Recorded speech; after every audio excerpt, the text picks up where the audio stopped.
আসসালামু আলাইকুম। আজ আমরা কুরআনের পাতা থেকে এমনই এক অবিশ্বাস্য কাহিনীর গভীরে যাব, একটা গল্প যা শত শত বছর ধরে মানুষকে ধৈর্য আর বিশ্বাসের শক্তি শিখিয়ে আসছে।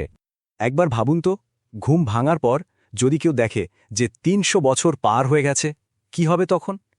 ঠিক এই একটা প্রশ্ন দিয়েই কিন্তু শুরু হচ্ছে আমাদের আজকের সেই অবিশ্বাস্য গল্পটা, যা আমাদের সময় এবং বিশ্বাসকে একদম নতুনভাবে চিনতে শেখাবে। গল্পটা কিন্তু শুরু হচ্ছে একদম মাঝখান থেকে, একটা রহস্য দিয়ে। ভাবুন, এক যুবক, সে নিজেকে আবিষ্কার করল এক অচেনা শহরে, আর তার হাতে হাতে থাকা একটা সাধারণ মুদ্রায় যেন হয়ে উঠল সব রহস্যের মূল চাবিকাঠি। একটু চিন্তা করুন সেই যুবকটির অবস্থা। গভীর ঘুম থেকে উঠে এমন এক জগতে চোখ খুলল যার কিছুই তার চেনা নয়। মানে তার নিজের পরিচিত শহরটাই যেন এক রাতের মধ্যে আগাগোড়া বদলে গেছে। কি একটা ভয়াবহ পরিস্থিতি। তো স্বাভাবিকভাবেই তার খুব খিদে পেয়েছিল। সে কিছু খাবার কিনতে গেল, কিন্তু সে যেই না একটা রূপার মুদ্রা বের করে দিল, অমনি দোকানে আর আশেপাশে একটা বিশাল হইচই শুরু হয়ে গেল। সবাই তাকে কেমন যেন সন্দেহের চোখে দেখতে শুরু করল। আসলে ব্যাপারটা হলো, ওই মুদ্রাটা কোনো সাধারণ মুদ্রা ছিলই না। ওটা ছিল একটা প্রাচীন নিদর্শন, আর এটা বোঝার সাথে সাথেই মানুষের সন্দেহটা বদলে গেল অসম্ভব বিস্ময়। কেউ বুঝতেই পারছিল না এই যুবকটা আসলে কে আর কোত্থেকেই বা এসেছে সে।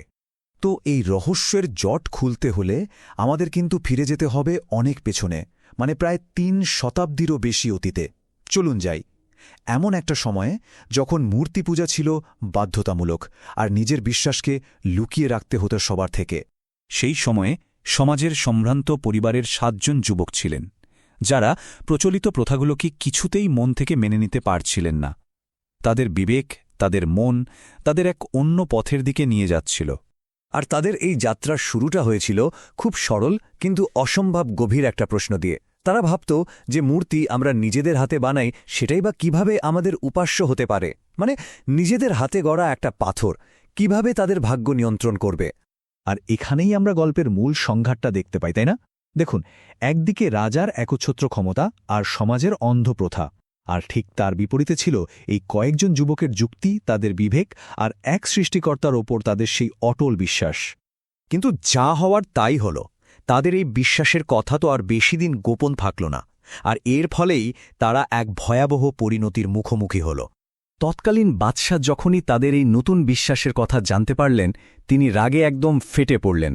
সাথে সাথে তাদের রাজদরবারে ডেকে পাঠালেন আর একেবারে চূড়ান্ত কথা জানিয়ে দিলেন, হয় আমার ধর্মে ফিরে এসো, না হলে মৃত্যু নিশ্চিত। কিন্তু ভাবা যায়, কি অবিশ্বাস্য সাহসিকতা! তারা নিজেদের অবস্থানে একদম অটল থাকল। মানে মৃত্যুর ভয়েও তাদের বিশ্বাস থেকে এক চুলও সরাতে পারল না। রাজা কিন্তু তাদের চিন্তা করার জন্য একদিন সময় দিয়েছিলেন, একটা সুযোগ দিয়েছিলেন ফিরে আসার, কিন্তু তারা সেই সুযোগ নিল না। আত্মসমর্পণ করার বদলে তারা নিজেদের বিশ্বাস আর নির্বাসনকেই বেছে নিল। আর ঠিক সেই রাতেই তারা একটা সিদ্ধান্ত নিল, আত্মসমর্পণের বদলে পালিয়ে যাওয়ার। তারা এমন একটা আশ্রয় খুঁজছিল যেখানে নির্ভয়ে শান্তিতে তাদের সৃষ্টিকর্তার উপাসনা করা যাবে। নিজের বাড়িঘর, পরিবার, চেনা জানা সবকিছু পেছনে ফেলে তারা এক অজানা পথে পা বাড়াল।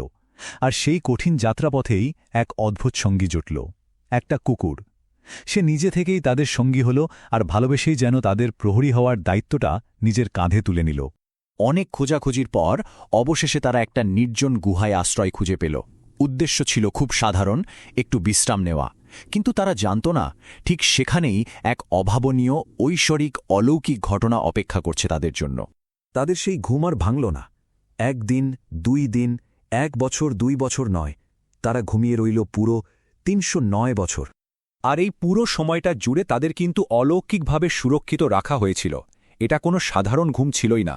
বলা হয়, আল্লাহর ইচ্ছায় সূর্য পর্যন্ত তার পথ পরিবর্তন করত যাতে গুহার ভেতরে আলো না পড়ে। তাদের শরীর ছিল একদম অক্ষত, আর সেই বিশ্বস্ত কুকুরটা সেই বীরের মতো গুহার প্রবেশদ্বার পাহারা দিয়ে যাচ্ছিল বছরের পর বছর। অবশেষে যখন তাদের ঘুম ভাঙল, স্বাভাবিকভাবেই ক্ষুধায় শরীর একেবারে দুর্বল। কিন্তু সময়ের ব্যাপারে তাদের ধারণা ছিল একদমই অন্যরকম। কেউ ভাবল হয়তো দিনের কিছু অংশ ঘুমিয়েছি, কেউ ভাবল না, বড়জোর ১ দিন হবে। তারা কল্পনাও করতে পারছিল না যে তাদের জীবন থেকে, ইতিহাসের পাতা থেকে ৩০০রও বেশি বছর মুছে গেছে। আচ্ছা, চলুন এবার আমরা গল্পের শুরুতে ফিরে যাই, সেই প্রাচীন মুদ্রা হাতে নিয়ে থাকা যুবকটির কাছে। কারণ এখন গল্পের সব খণ্ড খণ্ড অংশ এক হতে শুরু করেছে। ব্যাপারটা হল যে অত্যাচারী রাজার ভয়ে যে মূর্তিপূজক সাম্রাজ্য থেকে ওই যুবকরা পালিয়েছিল তার আর কোনো অস্তিত্বই ছিল না। তাদের রেখে যাওয়া পৃথিবীটা আমূল বদলে গিয়েছিল। নতুন রাজা এবং শহরের প্রায় সবাই তখন তাদেরই মতো এক সৃষ্টিকর্তায় বিশ্বাসী। তো ওই যুবকটির মুখে পুরো ঘটনা শুনে নতুন রাজার সাথে সাথে বুঝতে পারলেন যে তিনি এক জীবন্ত অলৌকিক ঘটনার সাক্ষী হতে চলেছেন।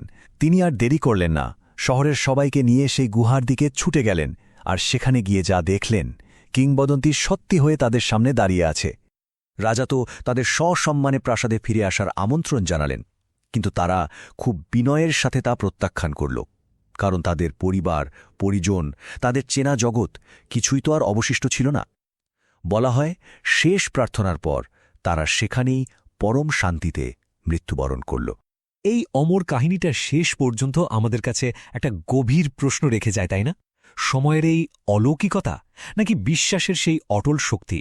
আসলে কোনটি এই গল্পকে যুগ যুগ ধরে এমন অমর করে রেখেছে?